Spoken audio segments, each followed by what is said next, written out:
આજ તો ટ્રેક્ટરના લીધે ઉતરી જતા આપણું મૂંગું કેનાલમાં. જય માતાજી મિત્રો, આજ છે આપણો ડે 89 ને આપણે હવારમાં તૈયાર બૈયાર થઈને નીકળી ગયા હતા મીટર નાખવા જવા. કેમ કે હવે આવી ગયા હતા મીટર એટલે ચાલુ જોઈએ ને. આ કાકા જો બ્લિંકિટ વાળા ઘોણા થેલીઓ બેલીઓ લઈને નીકળી ગયા ને. પિન્ટુ ભાઈ કે જોઈજો આપણો વિડીયો નો ઉતાર લેતો, સારું થયું યાદ દેવરે, હું તો ભૂલી ગયો તો ઉતારી લીધો.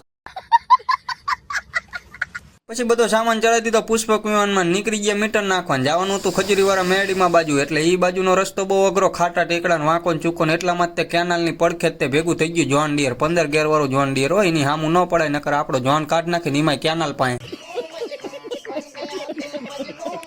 જીમનું મીટર નાખવાનું તો એ મિત્રો આપણા વિડીયો જોવે. ખૂબ ખૂબ આભાર, આવો નવો સપોર્ટ કરતા રહેજો, તમને મળીને મજા આવી. અને પછી આપણે આવી ગયા માળો જ ચોકડીએ. આ જો માવા વગર તો ન જ હાલે, ગમે ત્યાં હોય માવો તો જોઈએ જ તે ગુજરાતીનો.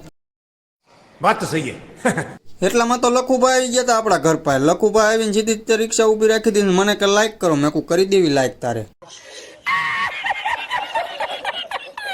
અને પછી આપણે આવી ગયા વાડીમાં જમવાના. અહીંયા હજી બધાના સન્માન કરવાના બાકી હતા ને સન્માન બન્માન કરીને આપણે જમી લીધું ને પછી આવી ગયા કૂટર મૂકવાના. આ જઈને સમજો વાંહે કેરેટ ને પોતે 100 કિલો ને એલા ઓલા મૂંગાને ટારી દઈશું. પછી આ ઇકોને જોઈ લીધી આપણે ચીલ્ડમાં. આવું તો આપણું નથી.